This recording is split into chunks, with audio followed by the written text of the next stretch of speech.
महाराष्ट्र के एक दूरदराज गांव में स्थित मौन गणपति मंदिर की दीवारें पुराने समय की कहानियों से भरी थीं। हर कोई मंदिर के द्वार पर खुदे वाक्य को देखता और श्रद्धा से सिर झुकाता, लेकिन कोई इस वाक्य का मतलब नहीं जानता था। जय गणेशाय का मंत्र गांव के बुजुर्गों द्वारा एक अनकही चेतावनी के रूप में समझाया गया था।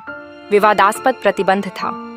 सूर्यास्त के बाद इस मंत्र का उच्चारण मना था, लेकिन ऐसा क्यों, किसी को नहीं पता। इस मंदिर का रहस्य अब भी अंधेरे में छिपा था। आरव, एक साहसी युवा पत्रकार, इस रहस्य को उजागर करने का निश्चय करता है।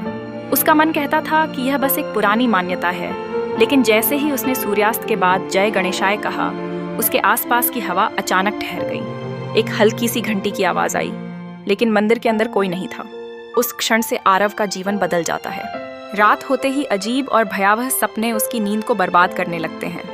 आरव को एक विशाल गजानन की आकृति सपने में बार बार दिखती, जिसकी एक आंख गहरी और भयावह थी। वह आकृति बस एक ही जादुई वाक्य कहती, मुझे मुक्त करो।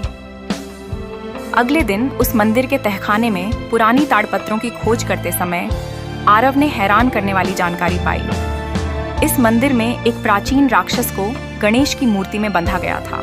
मंत्र का उच्चारण विश्वास एवं श्रद्धा से होना चाहिए, नहीं तो वही मंत्र उसकी मुक्ति का कारण बनता। आरव को समझ में आया कि उसने भयानक गलती की। गांव में अजीब घटनाएं बढ़ने लगीं, लोग रहस्यमय तरीके से गायब होने लगे और रात में मंदिर के अंदर ढोल नगाड़ों की आवाजें गूंजने लगीं। किसी ने उन आवाजों को देखा नहीं, लेकिन सबने सुना। अंतिम रात आरव ने एक बार फिर पवित्र मंत्र को कहा, लेकिन इस बार श्रद्धा और डर के साथ। जैसे ही उसने कहा जय गणेशाय, जमीन कांप उठी और मंदिर की दीवारें रोशनी से भर गईं। लेकिन फिर अचानक सब कुछ शांत हो गया।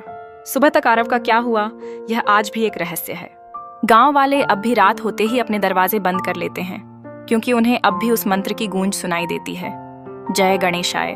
इस कथा ने न केवल आरव को चुप्पी सिखाया, बल्कि गांव के लोगों को भी सिखाया कि कुछ रहस्यों को छेड़ना कभी कभी भयानक परिणाम ला सकता है।